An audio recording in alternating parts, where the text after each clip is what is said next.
Let's get started on the ability to edit a task and mark a task as completed. If we want to edit a name, we have to use a label instance because they convert to a text editor. And a toggle button is the button type of choice for marking something as completed. Toggle buttons are the checkbox type of button. This means we get to use the TreeViewItem member function createItemComponent because according to the docs, let me just go right over there. TreeViewItem. Let's scroll on down to it. createItemComponent. Where are you? Here we go. createItemComponent creates a component that will be used to represent this item. So we have to use this because labels and toggle buttons are components, and the only way to see a component is to add it as a child to another component. Okay, so we're back in TaskQueue item.h. Let's declare this member function. Put that below might contain sub items. Component pointer create item component override. All right, and let's stub out the implementation. Put that below might contain sub items. Component TaskQueue item create item component. All right, cool. There's our function stub. Now we need a component to return. So let's write a class that we can use as the component.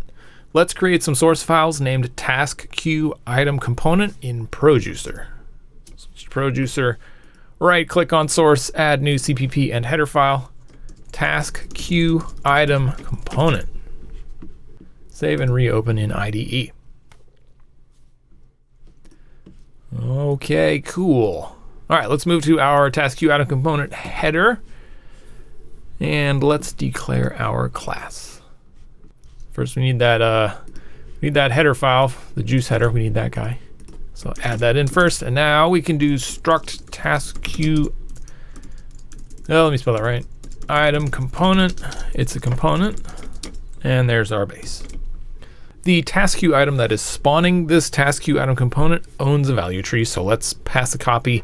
So the TQIC has one locally. So we'll give it a constructor that takes a const value tree reference. All right, let's give it one as a member variable, make it private. Value tree. And then we'll use the paint function so we can see it when we add it. If we don't paint, we're not going to see anything. Let's give ourselves a paint function. Void paint graphics G override. Graphics needs a capital G. All right, let's implement. Constructor first. TaskQueue item component. And we need this argument. Let's initialize the member variable, tree. All right, done. Nice and easy. Let's do our paint function, void task. Whoops, let me do this guy. TaskQueue item component, double colon, paint, graphics G. And let's just do a black border around ourselves. So we'll do, let's do a black rectangle and then fill it with a smaller white rectangle like this. G.fill all colors black.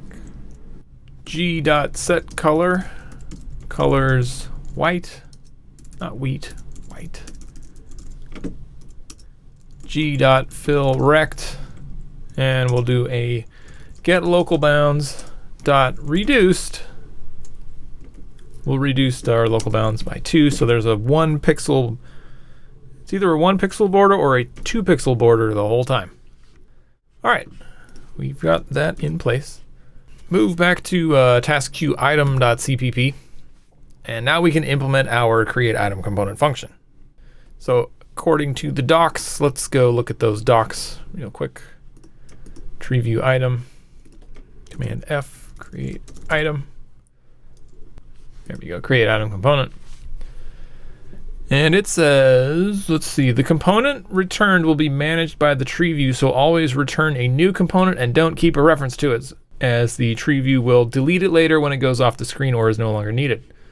Okay, So that sounds easy enough. We just need to return a new TaskQueue item component.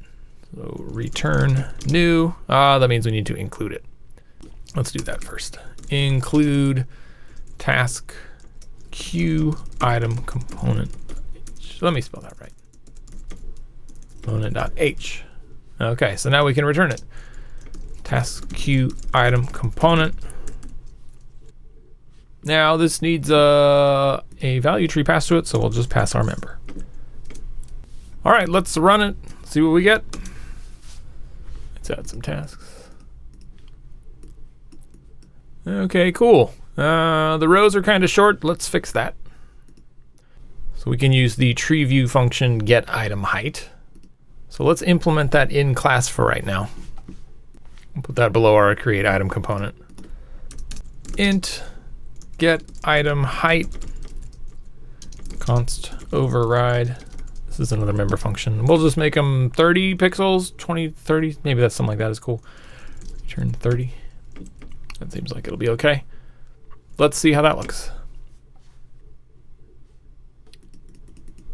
All right, cool. That's much better. Minus the missing node names. Okay. Can we still drag and drop? No, we cannot. So let's add that to our to-do list. Drag and drop doesn't work now that TaskQueue item component is being used. Okay, so we've got some more things to work on. Let's dig in on them.